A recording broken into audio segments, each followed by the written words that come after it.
ভোগ দর্শনে দুর্ভোগ কাটে, এটা কিন্তু ধ্রুব সত্য কথা। তাই আজকে আমরা সকলেই একটা সুযোগ পেয়েছি মায়ের ভোগ খেতে যাওয়ার।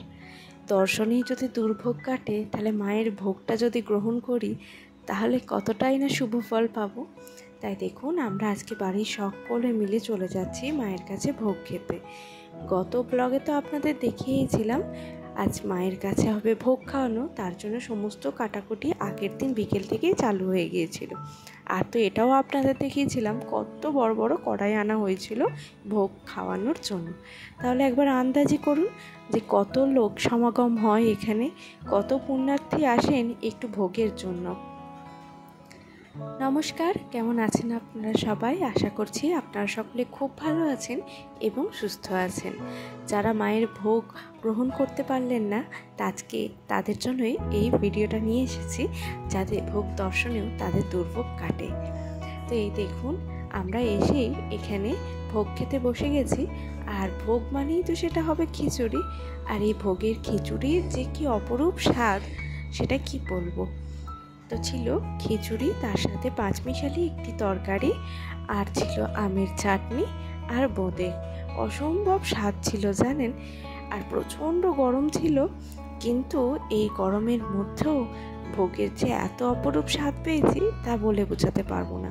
সকাল থেকেই আকাশটা কিন্তু ভার করেছিল, কারণ যদি রোদ্দুর হয় তাহলে কিন্তু এতগুলো মানুষের প্রচণ্ডই কষ্ট হবে। তাও মাথাতে ছাউনির ব্যবস্থা করা ছিল।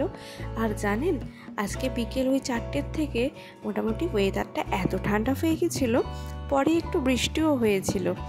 তাই মানুষের কিন্তু কোনো কষ্ট হয়নি। তো ভোগ খেয়ে চলে এসেছিলাম মায়ের দর্শন করতে। আর এই যে মায়ের দর্শন করে নিয়ে ঘন্টা বাজিয়ে দিলাম, আর তারপরে যাব এবার বাড়ির উদ্দেশ্যে। তার আগে আপনাদের দেখিয়ে দিই, দেখুন কত কত ভোগ রান্না করা হয়েছে, কত বড় বড় কাঠের বাক্স আনা হয়েছে। আর এই গাছতলায় কত মানুষজন বসে আছেন লাইন দিয়ে, তারাও ভোগ খাবেন বলে।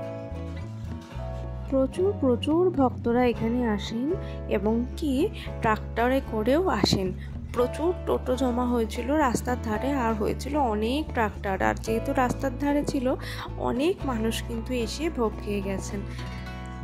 এরকমভাবেই যেন বছরের পর বছর চলতে থাকে মায়ের কাছে এরকম অনুষ্ঠান।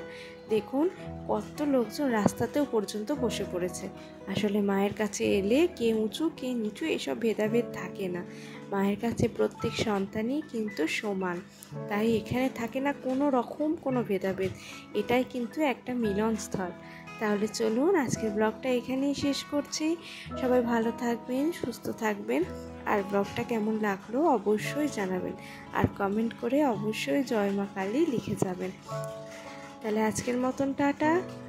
আর অবশ্যই আমাদের এখানে একবার এসে ঘুরে যাবেন, মায়ের দর্শন করে যাবেন।